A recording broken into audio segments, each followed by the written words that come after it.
পশ্চিমবাংলার সবচেয়ে উত্তপ্ত কেন্দ্রগুলির মধ্যে অন্যতম হলো ভাঙড়।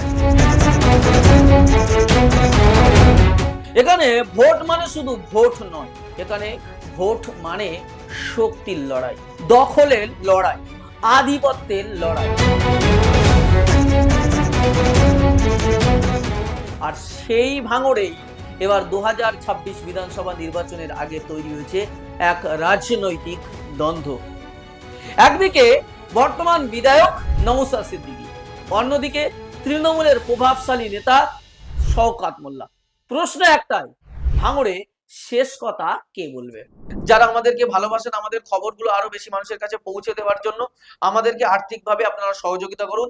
স্ক্রিনে যে কিউআর কোড দেওয়া আছে সেখানে স্ক্যান করে আপনারা আপনাদের যতটুকু সাধ্য যে যা পারবেন আর্থিকভাবে সহযোগিতা করে আমাদের পাশে দাঁড়ান। প্রথমে একটু বাস্তবতা বুঝে নিই।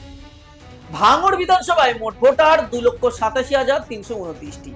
এর মধ্যে পুরুষ ভোটার রয়েছে 1,47,291টি, মহিলা ভোটার রয়েছে 1,39,984টি এবং অন্যান্য ক্যাটাগরির ভোটার রয়েছে মাত্র 36 জন।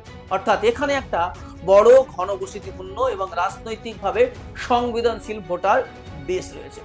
ভাঙড়ের রাজনীতিতে একটা বিষয় স্পষ্ট, এখানে ভোটের ফলাফল নির্ধারণ করে ভোটারদের একত্রীকরণ এবং মাঠের সংগঠন। এবার ফিরে যায় 2021 সালে। সেই নির্বাচনে নওশাদ সিদ্দিকী আইএসএফ এর হয়ে লড়াই করে পেয়েছিলেন 1,09,237টি ভোট। অন্যদিকে তৃণমূল কংগ্রেসের প্রার্থী পেয়েছিলেন 83,086টি ভোট, অর্থাৎ প্রায় 26,151টি ভোটের ব্যবধানে জয় পেয়েছিল আইএসএফ। এটা কোনো কাছাকাছি লড়াই ছিল না, এটা ছিল স্পষ্ট ব্যবধানের জয়।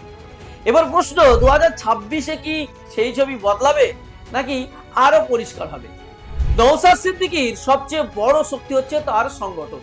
ভাঙড়ে আইএসএফ একটা রুটেড শক্তি তৈরি করেছে, শুধু রাজনৈতিক দল নয়, একটা মুভমেন্টের মতো নিজেদের প্রতিষ্ঠিত করেছে। তার উপর তিনি বর্তমান এখানকার বিধায়ক, ফলে মানুষের সঙ্গে সরাসরি তার সংযোগ রয়েছে। আর এবার সবচেয়ে বড় ফ্যাক্টর, ভাঙড়ে তৃণমূলের শক্তিশালী নেতা আরাবুল ইসলাম আইএসএফ এ যোগদান। আর আইএসএফ এ যোগদানের ফলে একেবারেই রাজনৈতিক সমীকরণ পাল্টেছে। এই একটা ঘটনায় ভাঙড়ের রাজনীতির সমীকরণ যেন পুরো বদলে দিয়েছে। তৃণমূলের একটা বড় অংশ সরাসরি আইএসএফ এর দিকে ঝুঁকতে পারে এবং সেটা হলে ভোটের ব্যবধান একেবারেই আরো বাড়বে আইএসএফ এর। তবে সবকিছু এতটাও সহজ নয়। আইএসএফ এর বিরুদ্ধে একটা বড় প্রোপাগান্ডা চালাচ্ছে শাসক দল। আইএসএফ এর কর্মীদের উপর প্রশাসনিক চাপ তৈরি করা হচ্ছে, বিভিন্ন কেসে জড়ানো হচ্ছে, তাদেরকে গ্রেফতার করা হচ্ছে যারা আসলে ভোট করায়।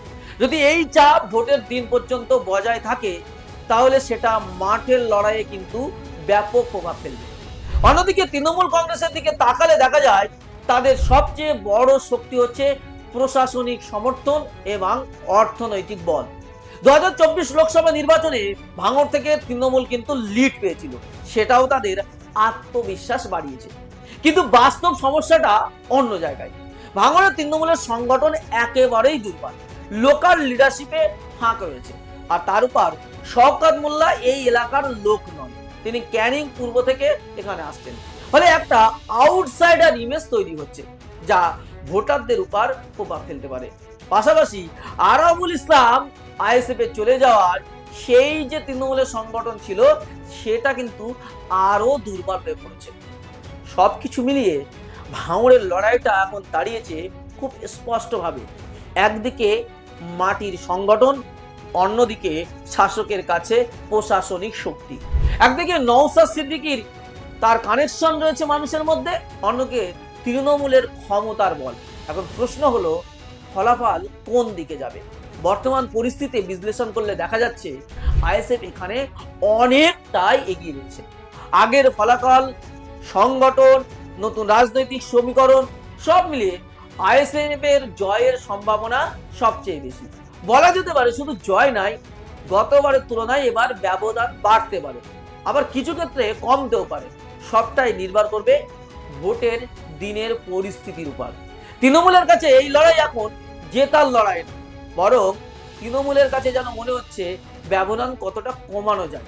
এমনটাই রাজনৈতিক মহলে আলোচনা চলছে। তবে রাজনীতি শেষ কথা বলে ভোটের দিনই। ভোটের দিন দেখা যাবে কি হয়। প্রশাসনিক প্রভাব, ভোটার টার্ন আউট, শেষ মুহূর্তের কৌশল, এই সব কিছুই ছবিটা বদলে দিতে পারে। তাই লড়াই একতরফা মনে হলেও শেষ মুহূর্ত পর্যন্ত চোখ রাখতে হবে ভাঙড়ের দিকে। কারণ ভাঙড় শুধু একটা কেন্দ্র নয়, এটা একটা বার্তা দেয়। এখানে যে জিতবে সে শুধু একটা আসন জিতবে না, সে প্রমাণ করবে কার রাজনীতি মানুষের মধ্যে বেশি প্রভাব ফেলেছে। তাহলে প্রশ্নটা রয়েই গেল, ভাঙড় কি আবার নওশাদের দখলে থাকবে, নাকি তৃণমূল শেষ পর্যন্ত খেলা ঘুরিয়ে দেবে? ভোটের নকশা আমরা শুধু খবর বলি না, আমরা বলি ভবিষ্যতের ইঙ্গিতের কথা। তাই আপাতত এখানে শেষ করছি। তবে কমেন্ট বক্সে আপনি জানান আপনার মতে ভাঙড়ে কে জিতবে, আইএসএফ নাকি তৃণমূল, শওকত মোল্লা নাকি নওশাদ সিদ্দিকী? কমেন্ট বক্সে অবশ্যই জানান।